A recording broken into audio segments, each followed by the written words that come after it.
Hello and welcome to the Man Games. This is the podcast show. It is the Man And the wife. podcast. We are looking at last night's NXT Takeover in your house. And this was an event that I wouldn't say I was overly looking forward to, but it sure did deliver. I should have been more enthusiastic towards it.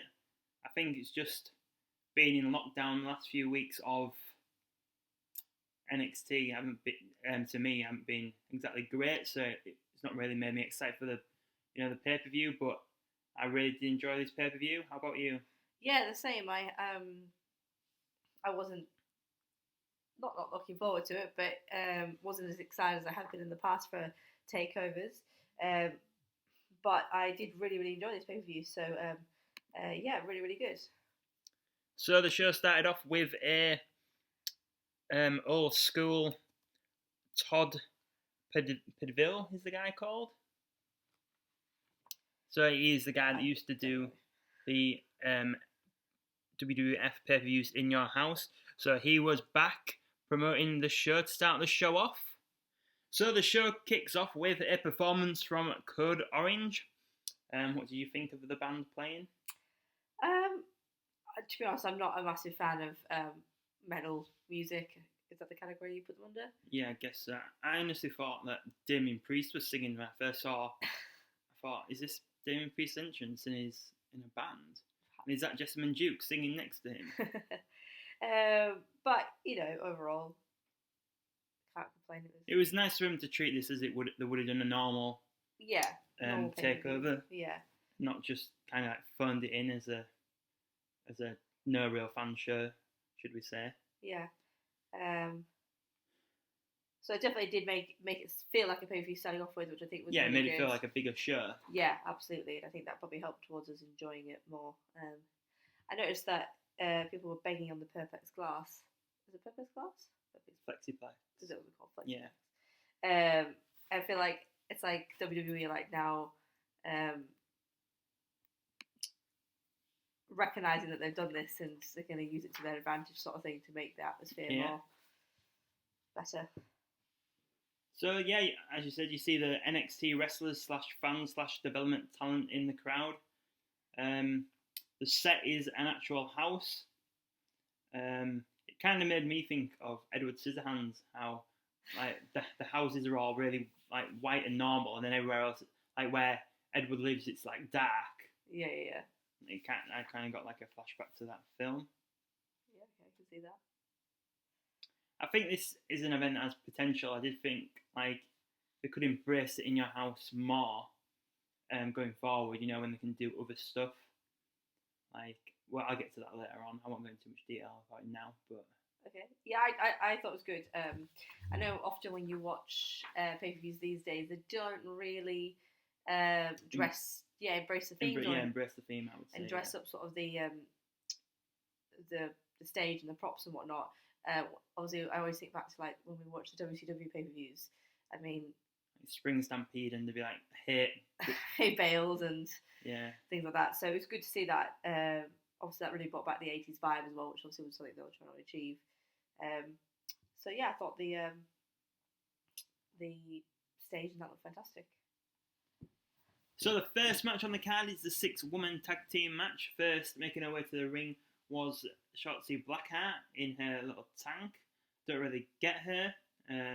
Maybe it's just me, but I just don't really get the gimmick. I don't know what she's meant to be. Why is she coming to the ring in a tank? I know Edge and Christian have said the same thing about Asuka. They didn't get Asuka. And I was a bit like, I don't understand, how can you not get her? Maybe I'm a bit like them in this situation with Blackheart, but... Yeah, but I agree, because I liked Asuka. And that, but I like Blackheart in the ring. Yeah. Like, her ring work, I really like. I just don't get a gimmick. Yeah, I just don't get the gimmick. I don't get the entrance. If anybody would like to explain it to us in the comments, that would be fantastic. Yeah, maybe it's we're missing something. Yeah, maybe it's something she's done the indies that we don't know. Being from the UK, maybe. I don't know. Could be, yeah. So yeah, next out is Tegan Nox, probably my favourite wrestler in NXT at the moment, female-wise at least.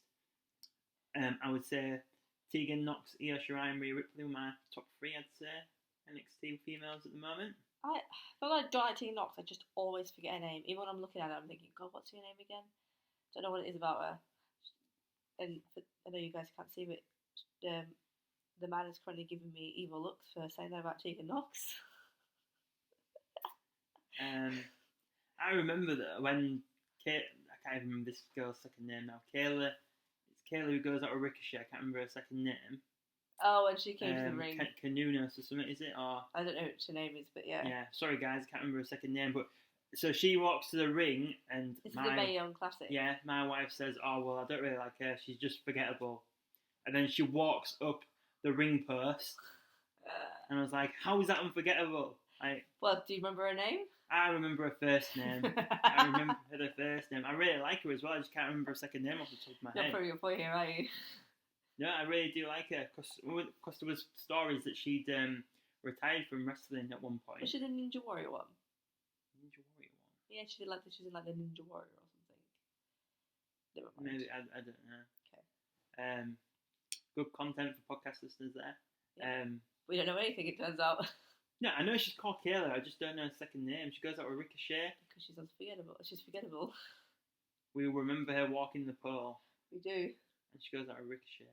I know I said that about 8 times now. And that's all you know about her. No, but I remember him saying to her after a Royal Rumble how proud he was of her, and he was crying, and it was very, very nice. Gone off topic there. So yeah, Tegan Knox great. Let's just say that. Mia Yim makes her way to the ring next. Not a massive Mia Yim fan. Really don't like her ring gear. Yeah, don't like her ring gear, don't like her entrance. Her matches are good. I don't mind her in-ring work. I just don't really get her. I didn't really like her when she was in TNA or Impact Wrestling. Can't remember what brand it was called at the time. But yeah, I remember I didn't really like her then. So yeah, now the heels come out. Dakota Kai and Raquel Gonzalez. And Candice LeRae. I really like Dakota Kai. I like what they've done with her. Yeah, I like now how she's a heel. Like she's just everything about her look. I think. Yeah, her look is a lot better. I didn't really like her ring gear when she was a face, and I didn't really like. I felt like she was kind of trying to be the next Bayley when she was a baby face. Whereas now, I like the look. I like the ring gear. I like the difference in her appearance that she's done. I think she's embraced the fact of being a heel. Yeah, I think she has embraced the fact of being a heel, but the way she's done it, I feel like it's different to some other people. She's not like the black leather and the grunge look.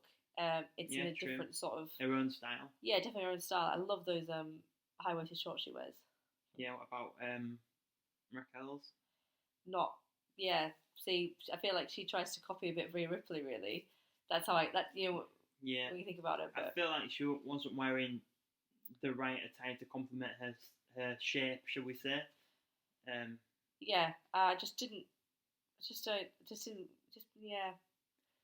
So Candice LeRae's entrance music. Now, I really like their entrance music just because it makes me think of Sonic the Hedgehog, a level called Mysterious Cave. So yeah, if you YouTube that and listen to the background music, to me it makes me think of that, which I kind of liked. Maybe she thought Dexter Lumis, his music's a bit like Stranger Things, so I'll copy Sonic the Hedgehog. So yeah, I really like that. Yeah, one thing I was noted when Candice LeRae came down was, why is she wearing wings? Like, I know that she's the pixie or whatever, or she was, and I guess she's like the heel pixie now, but I just don't like the heel pixie. I don't know. Didn't like the wings. Didn't think it was necessary. Yeah, it's not really heelish, is it? But I don't think it is. But it's just me. No, not. But anyway, we'll get to the match. So yeah, this match went just under 10 minutes. It starts with Mia Yim and Candice LeRae in the ring, but Candice quickly taps out. Sorry. Candice quickly taps in Raquel. Tags, not taps. Oh, I've written taps, that's why. Okay. So the match starts with Mia Yim and Candice LeRae in the ring. You literally said, so the match starts with her tapping out. Yeah, I know. That's why I tried to correct myself. Sorry, sweetheart. Go on. Continue. Thanks. The match starts with Mia Yim and Candice LeRae in the ring. In the ring. But Candice quickly tags Raquel in. I guess playing on a heel character there. Not too much to note at the beginning of the match, really. A few back and forths. I did enjoy a spot where Tegan Knox did some sort of dive or a flip or something into Dakota Kai in the corner. That was that spot really got me at the beginning.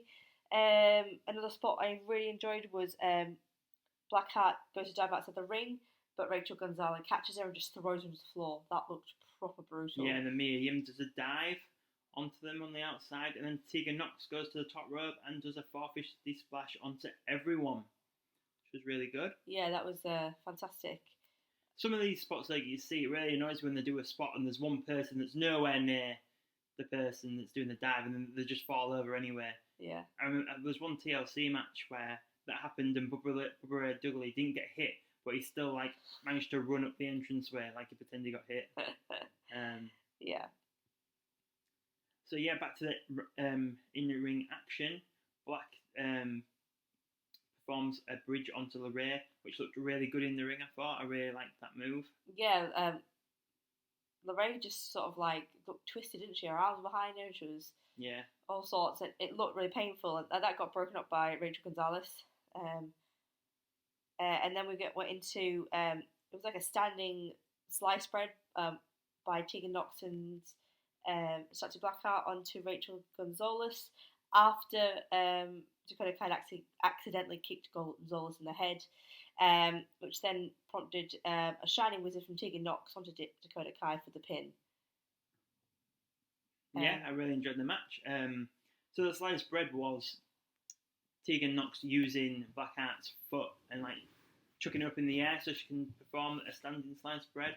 I believe Alex Shelley used to do this move in TNA. Well, like the proper way, like running up. So the proper way to do it is you run up the ropes and do the backflip onto the mat.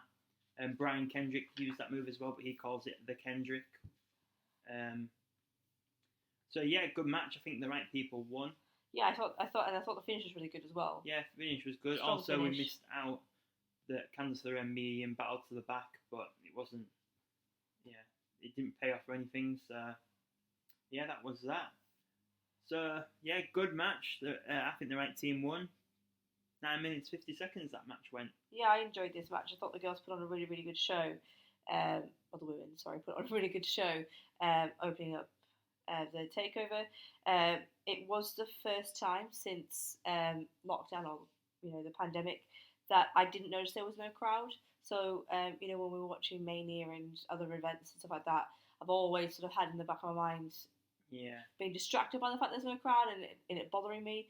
And it's the first time that actually at the end of the match I thought, oh yeah, there's no crowd. Like I was so invested in the match that it didn't bother me at all. So yeah, really good match. Very happy. Yeah. Also, normally on a takeover, the tag team titles open the show. I think it was really good here that something different. I mean, I know it was still a tag team match, but it was a 6-woman tag match. I think it really freshened up the show. Normally, it's just a bit predictable. The tag teams titles are going to open the show. So I really like this, something different opening the show. It kind of got me a bit. I mean, I know there was no tag team title match on this show anyway, so it wouldn't have been. But it got me more invested because it was something new to start off a takeover. So next up, we had an advert, kind of paying homage, would you say, to the In Your House theme of the show. Yeah, sort of the 90s sort of look and. Yeah, it was William Regal, which I thought was really strange, doing the voice of the commercial for was it ice cream bars or something? Yeah, some sort of ice cream bars, 150 calories. Yeah, that's what I remember. The best thing about this advert was Tegan Nox was in it. Yes. Okay. And next up, there was an advert for WWEshop.com where you can buy all the WWE merchandise, etc., etc. And then we see Rhea Ripley backstage preparing for her main event match against Charlotte and Io Shirai. So when we saw this, I worked out this must be going on last. Why would you be showing her and not like Adam Cole? I thought it would have been Adam Cole, seeing as he's just re-signed with the company. Reports are saying. So I thought he would get the main event, match to show they have the faith in him, and he's now NXT, the longest reigning NXT champion, should we say? So I thought, they'd want to spotlight that more. And they've got the gimmick match as well. Yeah, and they've got the gimmick match, but I think the right match went on last. yeah, well, we saw Rhea Ripley obviously said backstage preparing for a match, and she sort of be supporting not a new look, but A tweak to her look. Yeah, a tweak to her look, which I liked. I liked that she's changing things up, but keeping it the same same theme, but just bit different. Yeah. Yeah. Yeah, she's got like the web in the side of her head. Yeah. And the contact lenses now. I think there's only one of her eyes. I think I'm not sure it was, but I think maybe only one. Yeah. But it's still something different.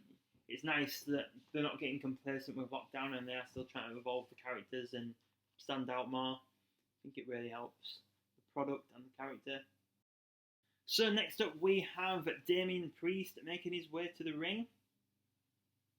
I thought they could have made his entrance a bit better, to be honest. With he shoots the arrow and his name normally goes on the screen, but you can't actually see it because of the set. I thought they could have done something so, like his name, like illuminated on the door or like the window. Yeah, I thought they missed a trick there, really. But that's just me, mate. Personally, obviously, I think it could have maybe helped his character get over a little bit more. So, he's another character I'm still a bit like, what really are you? Yeah, I don't want to say this about a lot of wrestlers, but it's another wrestler I still don't kind of like get a bit. He's just a bit. I don't know. I don't feel developing his character. Yeah, I don't feel like I've connected with him like I do with other characters straight away. But that's just me. So yeah, Balor comes out in new ring gear, which I quite like, the dark blue. Yeah, I thought it looked really good. The only thing is that I'm not sure, is he a face or is he a heel? Like, he turned heel on Johnny Gargano a few months ago, but now, like, I just don't know. Is he a face? Is he a heel, or is he a tweener? I just don't really get it, really. I don't know. I'd rather him just be a full-on heel, personally, because he was a babyface for so long, and especially when he was on the main roster, his babyface run just kind of killed all the momentum he got from NXT, in my opinion. Yeah, I mean, I was really looking forward to this match. I love Finn Balor for many reasons. So really looking forward to this match coming into it. I liked Finn Balor's new gear. I'm such a fan of him that I don't care if he's a heel or a face or a tweener. I'm just happy to watch him wrestle. I'm still a massive Finn Balor fan. It just kind of like to know what's meant to be going on, if you know what I mean. It's like Charlotte Flair, but I don't care about Charlotte Flair that much. But you know, is she meant to be a face or a baby or a heel? You know, sometimes you can watch her say she'll turn up on SmackDown and have a promo against Bayley, and she's definitely a baby face. But then you see her on NXT and she's a heel. And it's inconsistencies in the company. Well, before the match starts, Finn Balor goes to attack Damien Priest before the bell rings.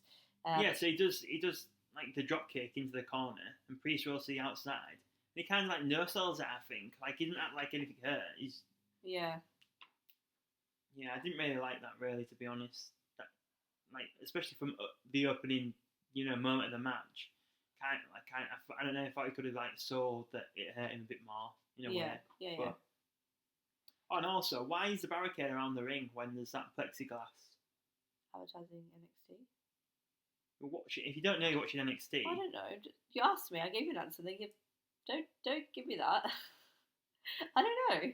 It's like saying watching The Simpsons and they're walking around wearing Simpsons t-shirts because they're advertising The Simpsons. Because they always have barriers around. Yeah, no, but it just doesn't make sense. They've got these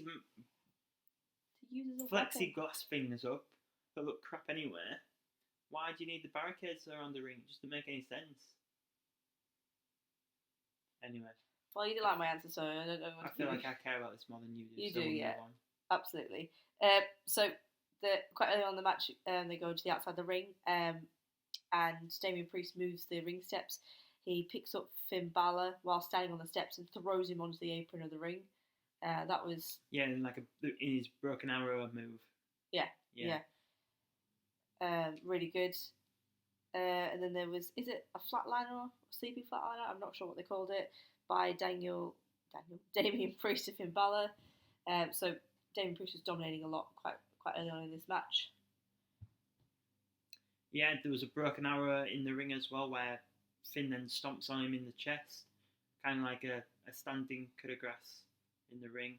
They call it a double stomp, but it's the same move. It's a coup de grace. It's just not off the top rope, so let's just call it that. Why is it a double stomp that way? But Yeah. I feel like I'm being a bit negative about this match now. I'm listening to myself talk. So yeah. Finn Balor goes to the top rope for a coup de grace, but Priest counters and gets to the second rope and does like a chokeslam move. Yeah, I think it was a chokeslam, but he didn't really land like Priest didn't land like he did a chokeslam on his opponent. He landed a bit stranger, I thought. Yeah. One thing I did note throughout the match was Damien Priest's tattoo on his back. It's epic. It's huge. Yeah, but what is it? I don't know what it is. Is it like a skull and crossbones? I don't know what I have no idea. But it just, I was looking, I was watching wrestle, it's just like, it's huge. Like, it's not just like lots of little tattoos or whatever, it's one massive tattoo. It's quite the design. I'd like to see a picture of it when he stood still. Yeah. Or maybe when Quizlemania do their tattoo segment, they might have that on it. I might get the question right then. Maybe. Unless the question is, what is it? That's true. So yeah, getting towards the end of the match, so Damien Priest has the steps laid out, but then unfortunately he takes a back slam onto them, which looks like it proper sucked. Like his back landed right on the edge of the steps. It did, yeah. And then Balor gets him back in the ring, hits the coup de grace and wins. Well, Balor gets him back into the ring, hits a coup de grace to the back of his head, gets up for a second coup de grace to get the pin. Yeah. But I enjoyed this match. I felt like it was quite equal and back and forth. Yeah, I did actually like the coup de grace to the back of the head and then the real coup de grace. Because normally he does the coup de grace and then does the 1916. But I think I prefer this way round, to be honest. Because it's like doing one move to get him on the floor, then doing a move to keep him on the floor. Yeah, I thought both men came out still looking really strong. Priest had a couple of good spots there that really showed his strength. Happy to get Finn Balor happy to see Finn Balor win. Always am. I think the commentators were saying that this is Finn Balor's 11th win in a takeover. Oh really? Yeah, I'm sure they did. Pardon? I said I missed that. I'm sure that's what they said. So I felt like coming out this match that the pay-per-view was starting off really strong. Yeah, it was. I did enjoy the match. I would say this was the weakest match on the card, though. For me personally, but obviously that's just my opinion. I'm not taking anything away from the match because obviously, like I said, there was some good spots in it, but storyline wise and other things going on, I think this was the weakest link of the night match wise. I don't know if I'd say that about a Finn Balor match. No, I really enjoyed this match. I disagree. Oh really? What would you say was my least favourite match? Johnny Gargano and Keith Lee. Oh wow, really? Yeah. Oh well, we'll get onto that in a minute. We'll get to that in a minute, yeah. So, before we get onto that though, there was a Backlash promo showing that this is going to be the greatest show. We're going to get Edge and Randy Orton again. I really don't like the music for this pay-per-view. It's the greatest show, man. I know, I love the Greatest Showman, love the song. It is not a wrestling song. Oh yeah, I completely agree. That's what I mean. Yeah. It annoys me. It's a bit silly, isn't it? Yeah. But they're trying to put over that it's going to be the greatest wrestling match in wrestling history. Don't use that song. But it's not though, is it? No. I love Edge. I really love Edge. I was so excited when he came back. And I was a bit disappointed at first he was going to feud with Randy Orton because, he's been away for like 9 years. It was like finally we're going to get him against AJ Styles, Seth Rollins, and literally anybody else. Yeah, then he fought someone he's fought before, his old tag team partner. I was actually there when Rated RKO won the tag team titles in Manchester. They won them off Ric Flair and Rowdy Piper. And also, I know we are going a little bit off topic here, but that night it was when they found out that Piper had cancer also. Yeah, so it was a bit awful. In that sense, yeah. Anyway, so yeah, that was us just promoting how much we're looking forward to Backlash. Yeah. And then they showed a promo for Raw. It is Christian's return. So he's probably just going to eat an RKO or something and set up a bigger match. The match to be bigger for Edge and Orton, I would have thought. Yeah. Then there was another advert with Adam Cole in this time. Didn't like it. I didn't really know what it was. I go pro. Don't know what that is. Yeah. That's what I've written down. Yeah. And then we saw Io Shirai backstage, preparing for the match. Obviously, as we said earlier, that we believed was going to be the main event. Yeah. So if you're still with us, thank you for sticking with us, and please give us a like if you're enjoying what you are listening to. Drop us a comment, let us know what you thought of NXT Takeover in your house. And please subscribe to the channel. It is the best way of helping us out. The more subscribers we get, the better content we can put out. There is more stuff on the Man Games channel. So now this podcast is up every Sunday. We've got Fun with Figures. That is a show of me looking at action figures from WCW, WWE, TNA. I would love to get some AEW ones when they are released. So it's just me looking through some of them. Also, there's the watch along of Brody Lee that goes up on a Saturday. That is me watching one match each week of the best of Brody Lee in CZW. That was in my Wrestle Crate unboxing, which is also a video on the show that you should check it out. And also, there is all the 2K20 content out on the channel. So there's loads of that. It is, what the channel was made on originally, but we are trying to extend the channel into more wrestling products. So yeah, make sure you check it all out. Right, next match on the card was Johnny Gargano versus Keith Lee for the North American title. So you just said that this is the match you didn't enjoy the most. Yeah. Couldn't agree. I wasn't actually that bothered about this match going in, just because I thought the set was a bit clunky. I didn't really like the segment that Keith Lee and him did mocking the Garganos. Oh, with the torches. Yeah, with the torches, it was a bit silly. And then Portiga Knox came in with a pizza. It was half it eaten, and it was just all a bit silly, really. Like, it wasn't. They were trying to make fun of the Garganos, but it wasn't. It was no like DX impersonating the Nation or the NWO impersonating the Four Horsemen, or do you know what I mean? Just it quite just hit the didn't mark, click. It didn't gel. Yeah, well, I've got a probably really unpopular opinion, but I just don't like Johnny Gargano. I have soured on Johnny Gargano actually, but I did love him in this match. Like I came watching this match. I came to the conclusion I don't like Johnny Gargano. I don't think I've ever really enjoyed any of his matches. I don't know what's like about him. Stick with us, guys. Stick with us. She doesn't know what she's talking about. The show will change next week. Oh, sorry. No, to be fair, I had gone off Johnny Gargano a little bit just because I think his time NXT's done. He's done everything there is to do. He's held every belt. What else more can he do, really? I don't know, he spends a lot of time whinging, to be honest. Well, that's his new character. But I did love how so Johnny Gargano walks out the front door. When I first saw the door and Shotzi Blackheart didn't come out of the front door, I thought, they missed a trick here. Every wrestler should be walking out of the front door. But no, Johnny Gargano did it. And why did he walk out the front door? It's because NXT is the house that Johnny Gargano built. I thought that was like really good like symbolism there. I really, really like that. He locks the door and puts the key in his pocket. I think he comes out looking like a stormtrooper or something. It is based on something I've seen on Instagram this morning, but I'm not sure what it is. Yeah, it just like looks like some sort of stormtrooper wannabe with his cape on and his white thing. So this is where I kind of think that they lost a lot of, they missed a few tricks, because obviously if this is Johnny Gargano's house, when Keith Lee comes out, he should have been like shouting, "Get off my lawn!" And I kept on thinking that all the way through the night, like especially after he lost, he could have like got like a patio chair and been on like near the window, and like every time someone came near him, he could have been shouting. And later on towards the end of the show, when Io Shirai's on the building, he could have like come out and like shouted and said, "Get off my building!" And fair play, yeah. I know it would have been a bit silly, but I don't know. I think like for me, it would just have been really funny. You're saying this is Johnny Gargano's house, well, like prove it. Let him be protective of his house. But yeah. Yes. Keith Lee comes out.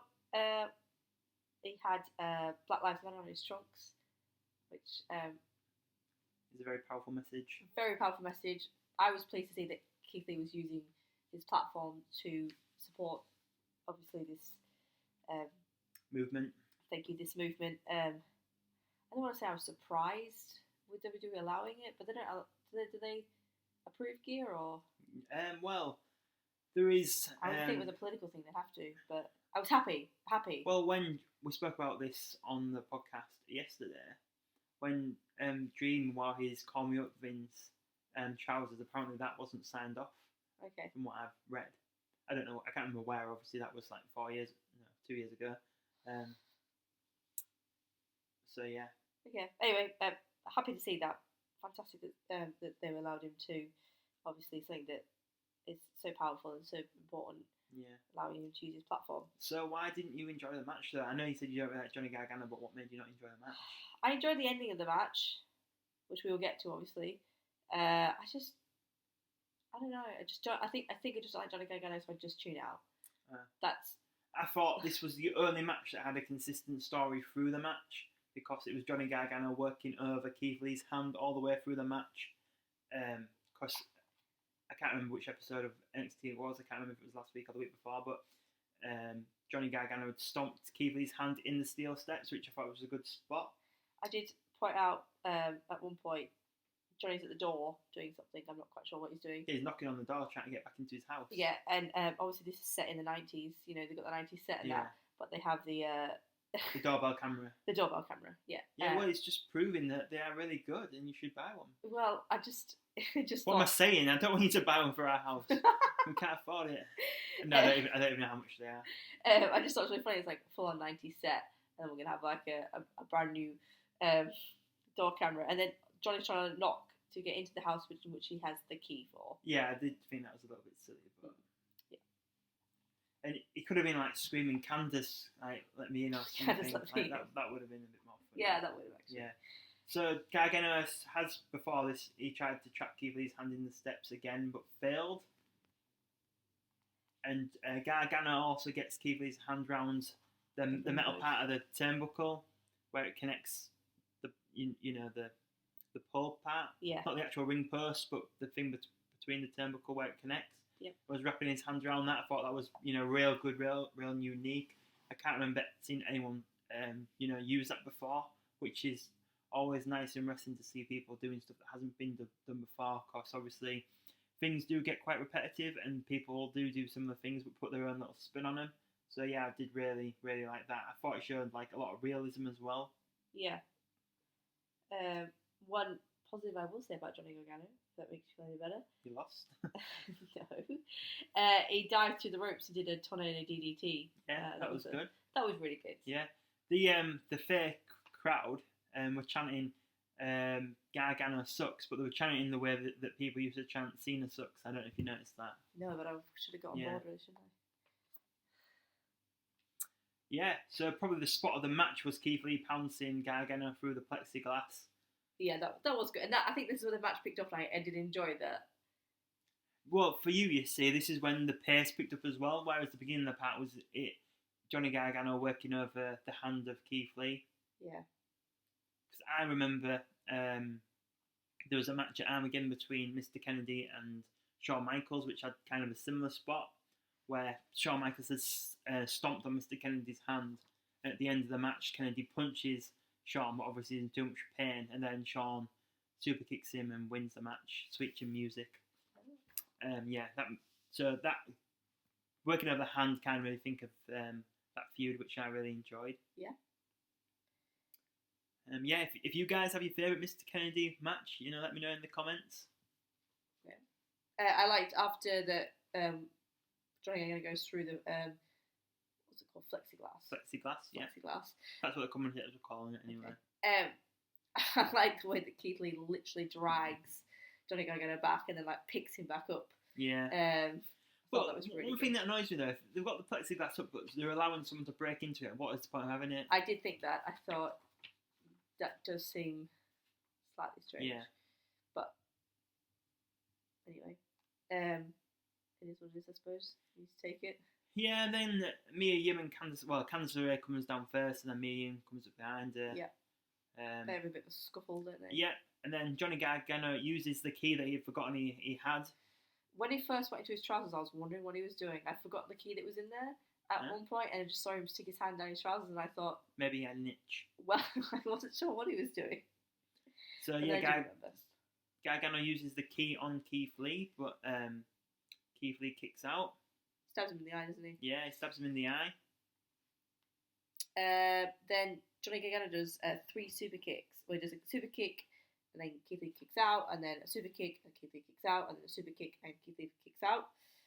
Yeah, then Keith Lee comes back, hits the powerbomb, hits the jackhammer, and Keith Lee retains. I was actually quite surprised. I thought Johnny Gargano would have won this match, personally.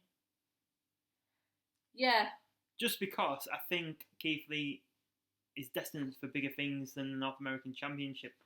Not discrediting the North American Championship, because I think it is one of the best looking belts in the WWE at the moment. But I think he should be main event in NXT's instead of being in the middle of the card, personally. So yeah, I was surprised that he retained. Can't tell you. Yeah, I thought Johnny Gargano was going to win as well. But I didn't really. Yeah, I think they need to get away from the storyline now, though, of Miriam and Keith Lee. I think Miriam and Keith Lee are better apart. Some couples are better together. I think these two are actually better apart. Yeah, they don't work. It's not. I don't think they work together. I don't think they work well together. I don't think. Just because you're a couple, they don't bounce off each other as well as some couples neither. I don't think. I think Keith Lee needs to be Keith Lee and Miriam needs to be Miriam. Just because you are a couple in real life, you don't need to put it on screen. Yeah. Same with kind of like Becky Lynch and Seth Rollins. I don't think they're gelled well as a couple on TV. Obviously, I love Becky Lynch, but yeah, I thought her and Seth Rollins, they didn't need to be in a segment together. I think as well with Becky and Seth, that they were such big characters on their own, and they were so over the anyway. Yeah. It didn't. I just didn't feel like they needed it. They tried to bottle up too much of a good thing, I think. Yeah. And who lost out in the end? Seth Rollins lost out in the end. Yeah.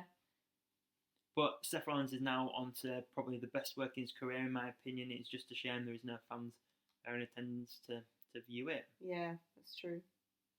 I did actually think, in this match also, thinking about the fans in the plexiglass, they kind of just look like the trapped, because it's so dark, it looks like they're kind of like trapped in here. And it made me think of FTR, the Revival, and people like Brody Lee, you know, who wanted to leave WWE for so long and felt trapped. I've kind of felt like these people look trapped in here and they're told, I have to champ for this person, champ for that person. Because apparently, I think Wrestle Talk reported it that the superstars that are in the crowd, they're there for maybe like 3 hours or something, and they're not allowed to sit down or anything. They have to stand and chant and do as they're told.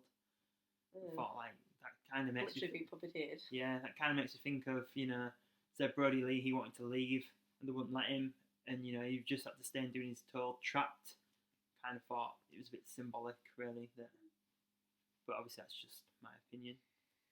If I make a t-shirt, that's probably what it's going to say. It's my opinion. It's just my opinion. Yeah. The words I say on the show is my opinion. On the 2K20 and stuff, it's he goes up and he goes down. So yeah, man, a few words. That's why I say a lot. So after this match, we have an advert. We've got Ric Flair for, well, advertising Ric Flair's, is it 24-hour show or 24? WWE 24. That's the one. So obviously he's got a new episode coming out. Well, it's based on his WrestleMania 24 moment as well. Oh. Saying about his retirement, but obviously then he did the Australian tour with Hulk Hogan and fought Hulk Hogan and went to TNA and fought in TNA against Sting and other wrestlers. He said it's because he needed the money. He was paying alimony to 4 different women, I think, at the time. It's just like, man, how did you get yourself in that position? You're Ric Flair. Then our cookie, that cookie sandwich ad came back on again. The one that you enjoyed so much the first time round. Yeah. And then finally, backstage, you saw Charlotte Flair, the third woman in the triple threat match, which will be the main event. Yeah, I thought Charlotte looks really good tonight, to be fair. I think she was fantastic. Yeah. I'm not a big Charlotte fan as her character. I think sometimes it's a bit inconsistent. I really like her matches, though. I think 2019, 7 of her matches were probably my favourite out of 10. Probably were Charlotte Flair matches. So yeah, I think sometimes she wears too much makeup and it makes her look not as nice as she can be. I think on this event she put less makeup on and, you know, she looked more naturally pretty, because she can be pretty when she tries, or maybe when she doesn't try, if that makes sense. Yeah, the more natural colours. Yeah. But yeah, I think her makeup was done really well. She must have a new makeup artist or something, but just overall, I think she looked Yeah, she looked Really nice. really good and really toned, and yeah. Yeah. So before we get to the NXT Championship match, I would just like to say there is on the channel also now, which I'm trying to get it up every Sunday. There's a weekly roundup, so it is me just going through some of the news that's stuck with me throughout the week and rumors. Also, if there's any updates for 2K22, I will be reporting that, and also just my own personal opinions on some things. So yeah, make sure you check that out. And also, there is an episode on the show dedicated to 2K22, some of the news and rumors, what's happening in the new game. So yeah, also check that out. But now we are getting to the last chance blackout brawl match for the NXT Championship. I know said Keith Lee. It's not Keith Lee. We've just seen Keith Lee. It's Adam Cole defending his championship against the Velveteen Dream. Yeah, I didn't know what a backlot brawl was at first. No, neither did. This is another thing. I kind of feel like they missed the mark with this as well, with it being in your house. Why was it outside? Well, no, not that. I feel like they could have done it like it was in someone's, not garden, but like in someone's like field near the house or something. Well, I think in America they call a parking lot, don't they? So back lot. Yeah, I know. So we probably should have got a clue from that, to be honest. Yeah, I get that, but I don't know. I thought with it being in your house pay-per-view, they could have embraced it a bit more. And if you've seen the Lance Archer promos in AEW, he's got like I think it's Darby Allin's ring actually. It's like a ring in the middle of nowhere. You could have kind of like filmed that so it was their house, right? And have like people around it and chanting and things. To me, that would have been party one. Yeah. And if you needed daylight, put this match on first. If it's not going to be an event the show, have that the first match on the show. So then. But surely this was pre-taped, like. Oh yeah, it will have been pre-taped. You could tell by the cameraman angles this was pre-taped. So I think you could have done it a little bit earlier, in a better setting. But that's just me. Yeah. Personally. I have to agree. So Adam Cole turns up in a Undisputed Era. Was it a truck? Yeah. And then he gets out and starts talking, and like, who's he talking to? There's not like people in the cars anywhere. Yeah, they're not really listening. Velveteen Dream arrives in a yellow Lamborghini. Yeah, I thought I would have preferred him arriving in a limo, and because he wears the over T-shirt, like the NWO T-shirt, like right. the OVA. Yeah. So they could have had a black limousine with that on it, like logo on it, like the NWO used to. I thought it would have fit in with his character more. Do you know what I mean? Like it is something tied into the Velveteen Dream. It's not just a nice car that it's probably not even his. Like at least you can rent a limo. Like a lot of people will do that. Do you know what I mean? I just like a yellow lamp. No, I really like the car myself, but they're meant to be here to tell a story, not to. I feel like Velveteen Dream's very over the top in everything that he does. Yeah, I get that. Is there anything more over the top than a bright yellow? Yeah, maybe that's what they were going for, but. But I will say that. But obviously, I am a really big NWO fan, and when Dream does things that connect them dots together, I kind of like it. So maybe I'm a little bit biased in that. Maybe. What I was going to say is that I do love Velveteen Dream. This was a match that I was really looking forward to seeing. But I was a bit disappointed when he got out of the car in his outfit. Yeah, it wasn't great, was it? I feel like I just feel like it wasn't in his character. Like I do get they're doing the backlot brawl and that it needs to be a bit more grungy. I felt like he could have put a bit more of a Velveteen Dream twist on it. I did think there's at one point in the match, which we'll get to, but he does get his shirt ripped. And it makes it to more of a crop, which then I thought, oh, okay, that does look like Velveteen Dream. But yeah, I feel like there could have been something more to make it more dreamish. Yeah. He's got a very long body as well, hasn't he? Like his legs are very long. Like I feel like only certain attires will work on him because of his shape, should we say? I don't know. I just felt like it wasn't jazzy enough or enough, Yeah. He's kind of got the build of like a basketball player, I think, like with the really long legs. Like he's like when you watch like Karl Malone wrestling WCW, the basketball player, and Dennis Rodman, I think their legs stand out more. I kind of feel like, especially in this match, Velveteen's long legs stood out more for me than they would normally. I don't know why, but Just checking out his legs. pretty much. Fair enough. So, beginning of the match, I noticed that Adam Cole tries to leave, and he gets into a car that wasn't one that he arrived in, and we're not sure which car it was. It looked a bit like he was still in the car. It was just like some silver. Yeah, it's like, why would you turn up in this truck and then try and get in a car? Like, it just didn't make any sense. And not it just obviously they chose this car because it ends up getting destroyed. Yeah. Obviously budgets. Just before that, though, in the ring, there was like lots of quick falls and that one there, and then he says he's not wrestling and gets to the car. Yeah, that's correct. Yeah, sorry. So there was you're right. There was lots of quick falls before he tries to leave. So Adam Cole's in the car.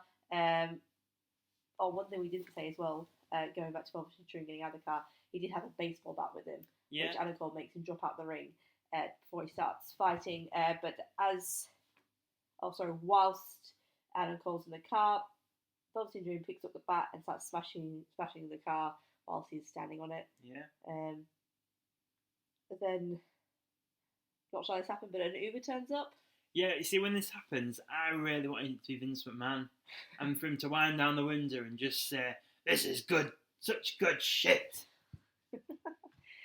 You are looking for a lot, aren't you? Yeah, I don't have high hopes or anything, but I just made me think of the Firefly Funhouse and the little puppet of Vince McMahon saying, "This is good shit." Yeah, I just got to the point of the Uber thing. I just didn't get that. It's just meant to be funny though, wasn't it? But I think like if they're going to do a funny spot, embrace it a bit more. You know, like they did with the Money in the Bank corporate ladder match. You know, they had like a silly not segue, but cameos, Seven Brother Love and things like that. I feel like they could have just put one in there, and because in that they had loads, and then in the end some of them didn't make sense. Whereas this one, like they could have used this one, it would have made sense because it's just one. Yeah. Do one special one instead of 5 not so great ones. Fair play. Yeah, I just thought that was a bit strange. I thought if somebody got out the Uber or something, not just somebody. Yeah. It could have been Tegan Knox with that pizza for Keith Lee. It could have been. Somehow, not quite. Once again, I'm not sure how, but Adam Cole runs away and hides, and Velveteen Dream's looking for him, going through all the obviously doors aren't open because it's a set. Why didn't he just shout Adam Cole and then he'd have to say baby and then he would have known where he is? I don't know. I do not know. Missed a trick there.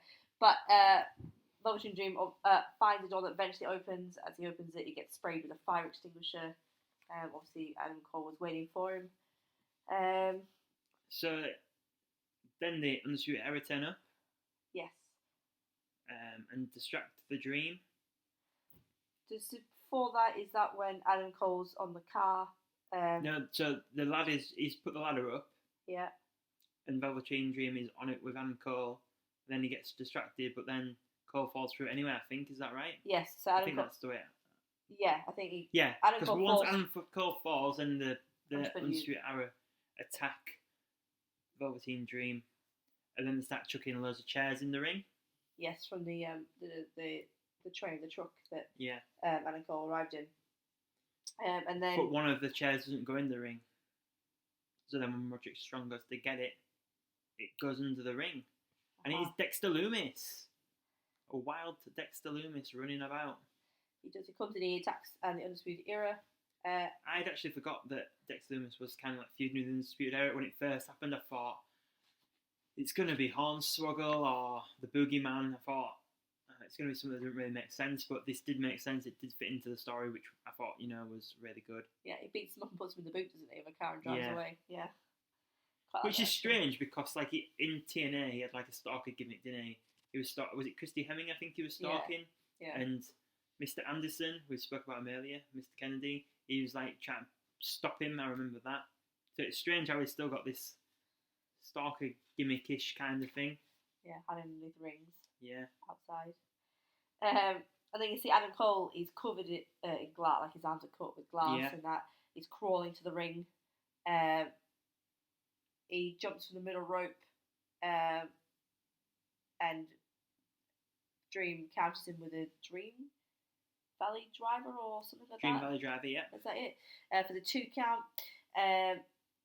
Then Velveteen Dream gets onto the top rope and jumps onto Adam Cole, who is sat on a chair. There's another 2 count there. Yeah, I really like that. It's different as well. Mm. Like, it's not the same elbow drop you see, lots of wrestlers doing. Yeah. And then finally we have Adam Cole hits a low blow. Then he gets to the second rope and hits a Panama Sunrise. Yeah, so basically, if you don't know what it is a Canadian Destroyer, but off the middle rope. Yeah. Onto a pile of chairs for the pin. And Adam Cole retains. Yeah, so what did you think of the match overall? I thought it was a decent match. I think they did a good job of what they were supposed to do, and what the match was supposed to be. Obviously it was a gimmick match, being outside, and they had. Yeah, I think the only thing that it took, with it being pre-taped and the cuts and things, I would have preferred to actually just be more of like a street fight kind of, more, not so many cuts in, because I do like the other, the Boneyard match and the Firefly Funhouse match. Obviously, the Money in the Bank corporate ladder match was kind of the same. I do really like them. This one was a bit, I don't know, it just didn't tick the boxes the same as the other ones. Yeah, I can see that. Yeah, absolutely. I can see that. But saying that also, Johnny Gargano and Tommaso Ciampa did one as well on an episode of NXT, and that was kind of the same as well. So I don't know if it's maybe an NXT thing. Yeah. Maybe there's different people producing it, but yeah, I'd say them two are my least favourite out of the ones we have seen. Yeah. But I did really enjoy this. It's not taking away. Just when you compare it with some others, it's not the. Yeah, but I would say that this was it was in the right space of the card. I think it deserved to be in the middle of the card. It wasn't. I think I would have been disappointed if this was the main event. To be honest. Yeah, I would have been too. Actually, yeah. I kind of wish Velveteen Dream won just because. Yeah, well, I thought with it being the last shot, it might have won. And also, I'm a bit annoyed actually because in my WWE 2K20 universe mode for NXT, I did do a Velveteen Dream's last chance match also before this happened. So yeah, maybe they're watching my content. So yeah, if WWE like it, you guys make sure you guys like it. So after this match, we had what I thought was a really good advert that came on. Yeah, this was actually. If they had just shown this one, I think it would have been so much better than showing the other ones, really. Yeah, so they were advertising the WWE shop, and so it's the guy from the beginning that we said the name that I butchered, Todd Padville, I think he's called. Yeah, and he's saying, to get all this amazing stuff, you call 900. 1-900. Yeah, 1-900. And then they're like, what? There's no 900 numbers anymore? Which is really good. And then they go on to saying about social media, and they're saying Twitter and Facebook and Instagram, and my personal favourite, AOL chat. Yeah, I really like that. And then they bring up the DX on AOL chat on like a big old Windows 95 computer or something. Especially, I think I enjoy that more because at the beginning of lockdown, we were watching a lot of old WCW pay-per-views. Yeah. And they were going to the show DDP with Mark Madden and things like that, doing it, and I know WWF did it at the time as well. The show Shawn Michaels not knowing how to use a keyboard. Yeah. So yeah, I really like that. So and also Road Dogg knocks the sign off as well. I don't know if you noticed, but Shawn's pressing all the buttons and Triple H is banging on top of the monitor, and Road Dogg steps back and the NXT sign just falls off the wall. I thought, and he jumps. I thought that was quite funny, just because obviously I don't think that was meant to happen. So more natural. It was good. No, I did. I thought that was a good way to bring in a bit of humour in it. Yeah. In an kind of a bit way. of throwback and yeah. It shows you how times have changed. It does, doesn't it? Well, especially when you look at DX, in that you can tell how times have changed. Yeah, Shawn Michaels' grey beard. It's awful, isn't it? And it's so big as well, and Road Dogg's beard's awful as well. It's lockdown. Well, yeah, they've just given up. Yeah. So next up, we had the match I was most looking forward to, the Karrion Kross against Tommaso Ciampa. They went just over 6 minutes. I thought the presentation of Kross and Scarlett is really good. I love the entrance. I do think Scarlett has a bit of a like an ex-woman kind of feel. I thought like she looks a bit like an ex-woman personally. I put a dominatrix. I prefer yours, I think. So yeah, I think she looked really cool. I did like her, but it did remind me a bit of a dominatrix. Yeah, fair enough. So yeah, really, really cool entrance. They're putting a lot of time and effort into Karrion Kross. I know he was in Impact Wrestling, but I've not really seen a lot of that, so it's nice to see what he's about, should we say. Yep. And then, obviously, Tommaso Ciampa comes to the ring. So, in Karrion Kross's entrance, my notes are awesome entrance. For Tommaso Ciampa, it's awesome music. His entrance theme's just so good, I think. Yeah. No one will survive. He's just got such a great persona as he comes out. I don't know. And he's got presence, hasn't he? The presence is one. That was what I wanted to use actually. Like, out of all the matches, presence-wise, this one probably felt the biggest. Yeah. I actually really enjoyed this match. Although I've noted on Karrion Kross' tattoos again, he looks a bit like a jigsaw. Just as a note. Yeah, I like the sleeve. I don't really like the back. Yeah, he's just got a few bits there. But saying that, Alistair Black's a bit like that, I think. He's a bit scattered about. But he's got so many now that it just sort of it looks like it's, I don't know. I feel like that works better now. Maybe Killian's just trying to get there. Maybe. Not Killian, sorry, Karrion. Yeah, I know, yeah. If you guys thought she meant Killian Dane, no, she didn't mean Killian Dane, she meant Karrion Kross. I didn't mean Karrion Kross, sorry. One thing I did notice, Karrion Kross's eyes seem massive, I thought. Like, his eyes just seem so big. Yeah. Yeah, just a small little factor, I thought. But I think he's got such a, I wouldn't say it's I don't know if it's a new unique look or it's just a presence about him, or just something that just draws me to him. I think it's their presentation. I think the presentation of Scarlett and Karrion Kross. So quite early on in the match, Karrion Kross throws Tommaso Ciampa onto the side of the ring. It looks like it's sucked as well. Yeah, like the top of Tommaso Ciampa's back just sort of like huts across the side of the ring, and it just looked, the whiplash on it just looks. Yeah, it looked really good. Made Kross look like an absolute beast. It did, I think Ciampa did a great job of making Karrion Kross look like the star in this match. Also, I loved the spot on the side of the ring post. Well, not the ring post, sorry, the ring apron. And not one person on commentary felt the need to tell us it's the hardest part of the ring. Yeah. So what happens on the main roster, on that part of the ring, Michael Cole will tell you 15 times that is the hardest part of the ring. So, annoyingly, I do it in my 2K20 videos, but that is... just about to say, don't you say that a lot? Yeah, but that is because it's etched in my skull. So when I'm recording, I need something to say. Right. I say it. Okay. But it is obviously a little joke as well, because I get sick of saying it, so now I'm saying it. I do not say it is boss time, though, when Sasha Banks comes to the ring. I feel like there's a line. I will call you out if you do that, though. So you know. So yeah, stick around today. There will be a Sasha Banks video with me saying it's boss time. Trying just to wind me up. Just to wind everyone up that's listening now. Brilliant. There's another one. Karrion Kross hits a suplex. He just looks incredible. He just destroys him, doesn't he? He does, yeah. Taunting Tommaso Ciampa, hits him with a Northern Lights suplex, and then rolls him through for something else. But I didn't quite catch what the next move was. But I know it looked incredible. Yeah. Ciampa does get a little. Yeah, he starts to get a bit of momentum back. He does his DDT, which looked like that sucked. Yeah. For Kross. It's a bit like the Randy Orton DDT, but a bit more stiffer, I'd say. Yeah, on the ropes, isn't it? There's more of a... Like, when Orton does it, he seems to drop them flat, whereas when Ciampa does it, he tries to make it look as real as possible. Yeah. If that makes sense. Yeah.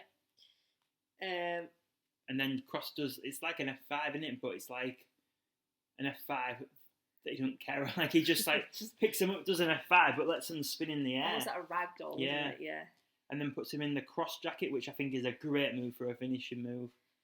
And Tommaso Ciampa passes out. Now, I loved this match. I thought that Karrion Kross comes off looking fantastic. My biggest gripe was this ending, though. I hadn't realised that Tommaso Ciampa had passed out. Now, when I don't know, I feel like they could have done some more with that, made it look. Yeah, in WCW they used to raise the hand 3 times, and if the hand fell 3 times, that was it. He was out. I was just thinking, WrestleMania 28 when John Cena and The Rock do it, and the Rock the third time he goes to drop his hand and it obviously it hovers, but there was nothing to show that. I don't feel like he'd been in the submission for long enough for him to pass that anyway. Well, that's probably trying to get over the move there. Yeah, I suppose maybe, but yeah, for me, I was a bit confused when the match ended. Yeah. I was I can get that. A bit didn't like that, but not to take away from the match because I did actually really, really enjoy the match. It was a bit strange seeing this on the Takeover card actually, because this match was based on just getting Karrion Kross over, in my opinion. That's why it was only on for 6 minutes. The match wasn't meant to be a 5-star classic, like the main event. It's designed to put over Karrion Kross, the character, the presentation, how good he is.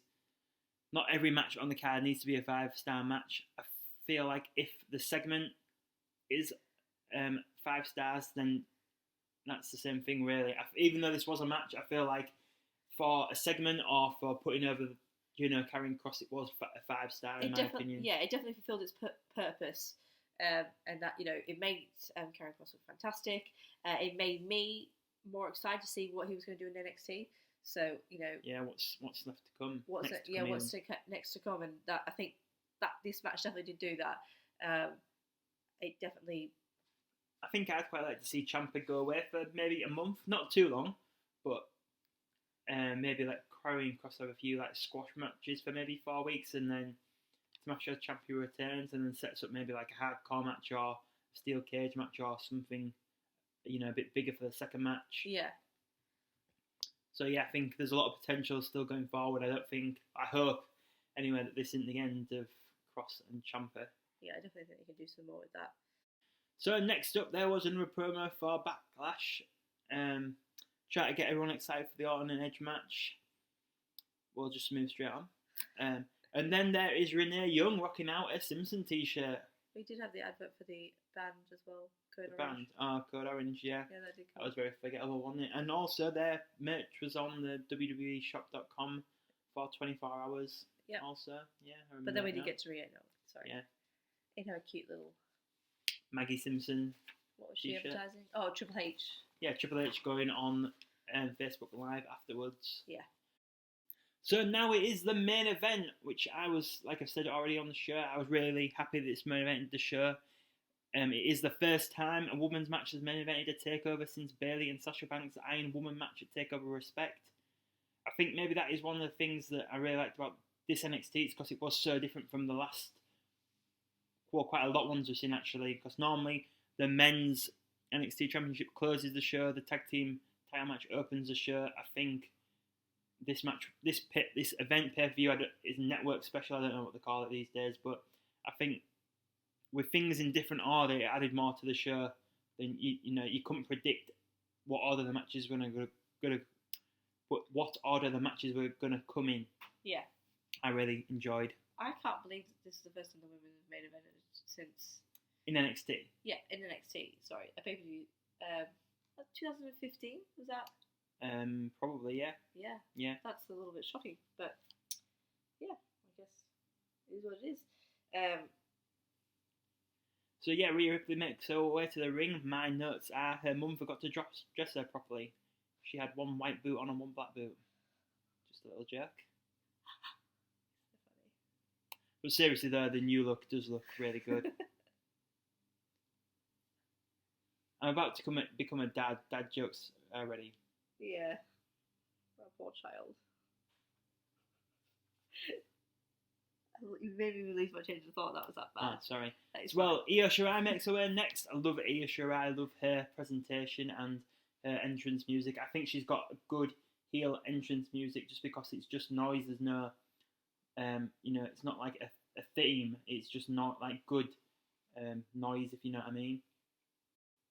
Like Chris Jericho, he's a heel and he's got a good entrance music, but everyone wants to sing along with it. Same with Undisputed Era. Everyone just wants to go boom.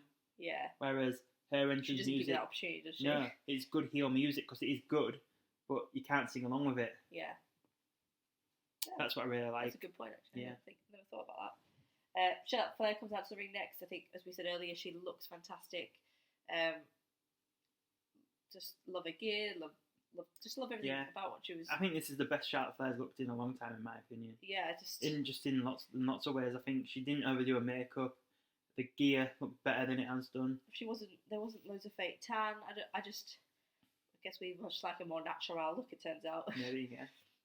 Yeah. And I think it was really funny how the crowd were chanting to her that "you don't go here," and she turned around and said, "I'm made here." I did really like that. I did actually get that. Yeah. So yeah, the match starts off really good. Yeah, I think they get actually outside the ring quite quickly, don't they? Yeah. And you see Rhea Ripley, goes to dive for Charlotte off the apron and misses. And Charlotte just throws her into the barrier. And then Charlotte dominates again by throwing Io Shirai into Rhea Ripley, who was still in the barrier, so making Charlotte look very, very strong at the start of the match. A good spot that I like to see, and I always like to see this, is Io Shirai did a 619 to Charlotte Flair. Yeah. She calls it something else, didn't she? But I can't remember what. Oh, does she? Yeah, because to say that the Mauro Morales says the name, but then he says, and it is also the 619 made famous by Rey Mysterio. Yeah, I for some reason I always get really excited when I watch another wrestler put the 619 on. Yeah. It's like Cesaro does the Swiss 19. Yeah. So yeah, then Io Shirai starts beating up Charlotte Flair. She's jumping on her. There's lots of quick moves and stuff like that. She does a good jump through the ropes onto Rhea Ripley at one point. I really did like that. Yeah, and then we see a double spear by Charlotte Flair as well. Also, the suck it by Charlotte Flair to the crowd. Yeah, I can't believe that. I'm not sure that. Like, if she did that in front of a live crowd, they would not get a good outcome. Like, if a woman wrestler tells the crowd to suck it to an audience which is probably 75% male, they're just going to chant back, "Yes, please," or "I would," or something. Yeah. So at least they did it where they have robots in the crowd, pretty much. I don't know why she did it, but. Well, I think it's for the In Your House theme, maybe, because I think there was a DX In Your House at one point. Right. But, okay. Yeah. Charlotte Flair gets the top rope for a moonsault, but Io Shirai gets her knees up. And then this awful Charlotte Flair goes to do a natural selection on Rhea Ripley, but it was so awful, and it was so obvious as she was going in that Rhea Ripley was gonna reverse it. She was nowhere near her. Yeah, it just that was probably the lowest part of the match. Definitely the lowest point of the match. It was just I don't know whose fault it was that it looked that bad. It just, as she was going in for it, it was just obvious. It just did not like that. But then Charlotte Flair does hit a natural selection on Io Shirai. Yeah, I thought that was the end of the match. We both thought it was the end of the match, but Io But they were only just getting started. Yeah. And then we see Charlotte Flair trying to get the figure 8 lock on Io Shirai, and in my notes, how did her tits not pop out? I read as a woman I could probably say that. Yeah. But I just always think that when she goes up to that bridge, and I just think that they're coming out, they're gonna go, but they never do. But Rhea Ripley pulls her out of the ring and breaks up that figure 8. So yeah, then they start battling on the outside. Charlotte throws Shirai through the window, which I thought was really good. Yeah. I really wanted Johnny to walk out the front door and be like, "What have you done to my house?" Or it'd have been even better if he was like dressed up as an old man or something. I don't know. I just couldn't get it out of my head that, you know, this is meant to be Johnny Gargano's house. NXT is the house that he's built, and they're destroying it. Perfect. So yeah, my dream now on pay-per-view is an NXT in your house and Johnny Gargano just playing an old man, telling like people, telling people to get off his lawn, get off his building, don't ring his doorbell, you know. Or they could bring like someone could have the dog and bring it on and be like, "Don't let your dog crap on my lawn."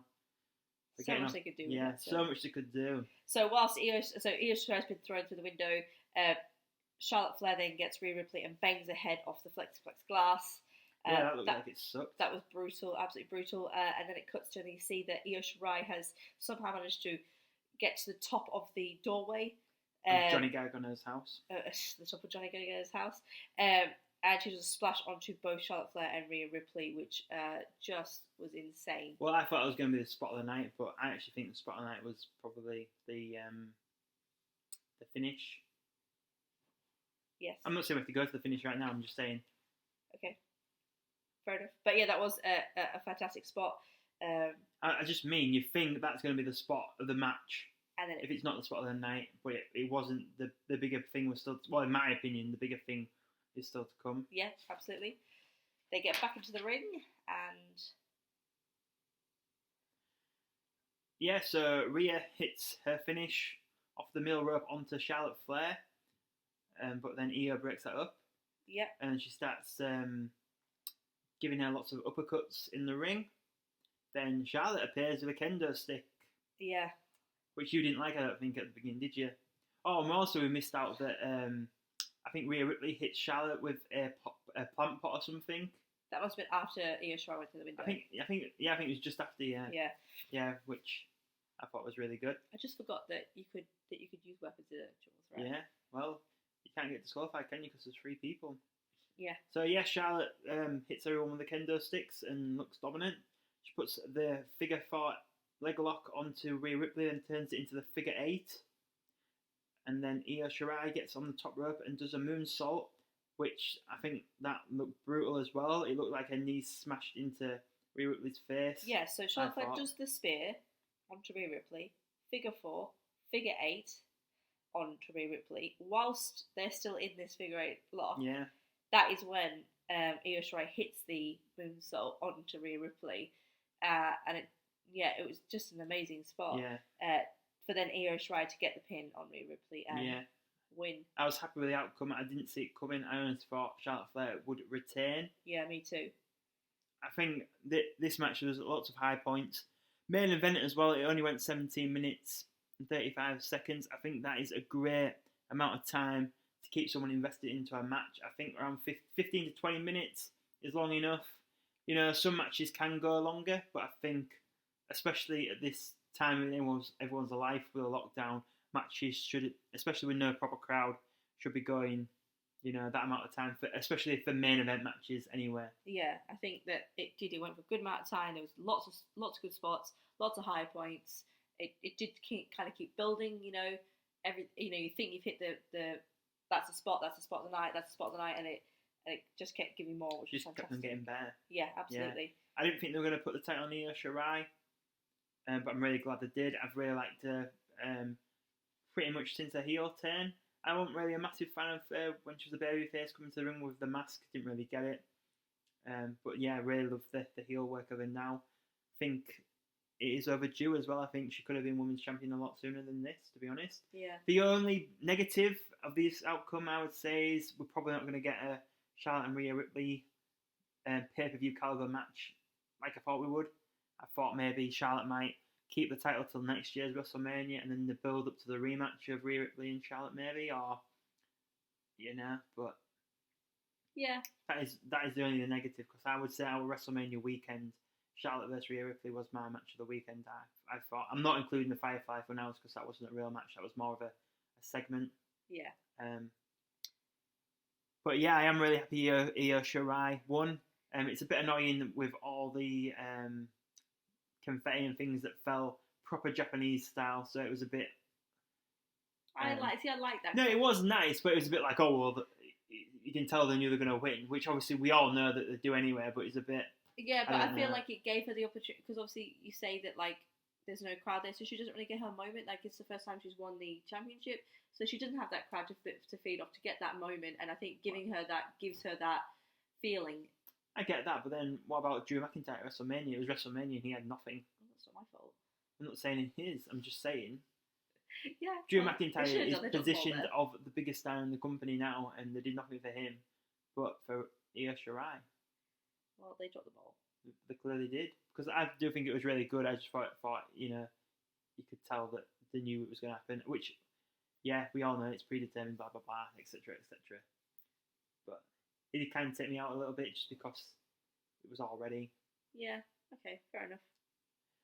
But yeah, a lot of high points from this pay per view. I did really enjoy it. I can't remember the last time I enjoyed an NXT Takeover as much as I enjoyed this one. Yeah, me too. I think the show in total only went around 2 hours and 20 minutes. I think that is another high point as well, because the takeovers have gone to more of a 3 hour. I think the first ones were only 2 hours when they were in Full Sail Arena. I think they were only 2 hours. Whereas now they became bigger, they've gone to more 3 hours. I think this, like maybe two and a half hours, is a better time. I think the matches they've been a little bit shorter was really good. Yeah, like I said at the beginning of the show, I don't think any of the matches dragged. I would say the main event was my favourite match. It deserved. Which is your favourite match tonight? Yeah, definitely main event. It deserved to go on last. Yeah. It does. It annoys me sometimes when on pay-per-views where the best match isn't the last match, because I mean, I know they don't know really whose match is going to be the best, but I think the best match should be the last match because it's what people go home remember. I know there was no crowd, but obviously if we had stayed up and watched it going up to bed, it would have been what we were talking about. Yeah. So yeah, I think this is a really good NXT Takeover. Really enjoyed the pay-per-view. Yeah, I'd say this was a 5-star pay-per-view. Yeah, there wasn't, there were no really bad matches, or no matches where I was like, ugh, Yeah. not except obviously other than the Johnny Gargano, which I said I wasn't a massive fan, but blah blah blah. But really, it wasn't actually a bad match, and there was still some good. There was actually no point where I wanted to just sort of like zone out, and sometimes I do. Well, we recently just did a podcast which will be going up on Sunday. It is Backlash 2009 going up this Sunday, so make sure you check that out. We review a 6-man tag match in that episode, and I remember that match. We won't go into too detail now, obviously, because we won't pick you to listen to the podcast. But that was a really long match. Yeah. And it kind of, even watching it back now 10 years later, it kind of drained me a little bit. Yeah. Whereas none of these matches did this. I didn't lose interest in any of the matches. Sometimes matches can go a little bit long, and you start looking at your phone and things like this didn't happen at all. I think the show flew by, really. Yeah, I really enjoyed it. Really enjoyed it. So I think that's all for today. Yeah, that is all from today. So if you did enjoy this, please give us a like. Let us know in the comments what you thought, ways we can improve this podcast and other content on the channel. We love to know you guys' feedback. Also, please subscribe to the channel. It is the best way of supporting us. Like I just said, Sunday is the next episode of the podcast going up. It is Backlash 2009. The main event of that pay-per-view was John Cena versus Edge in a last man standing match. So yeah, make sure you check that out. We really did enjoy watching it back and talking about it. Yeah, well, it's the first time I've actually watched it myself. So. Yeah, apart from the 6-man tag match. So yeah, make sure you check that out. Also, the Fun with Figures episodes on the channel, they go up on Mondays, Wednesdays and Fridays. The watch along of the Best of Brody Lee goes up on Saturdays.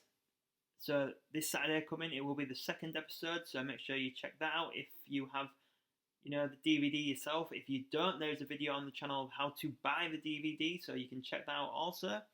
And the 2K20 content on the channel. So there's Raw Universe Mode goes up on Monday, SmackDown on Tuesday, NXT on Wednesday, AEW Thursday, and a WCW Nitro on a Friday. Now this week coming up is a special week because there will be a WCW pay-per-view as well going up potentially Saturday or Sunday. Not actually sure which day yet, so just keep an eye out for that. And also, yesterday a weekly roundup episode went up, which is we're gonna try and start doing them every week. Also, it's just me talking about some of the rumours and updates of the week, and just giving my opinions on certain things. So yeah, check that out. So yeah, that's all from the Man and the Wife podcast today. We hope you've enjoyed it. We enjoyed watching NXT Takeover in your house. Thank you very much.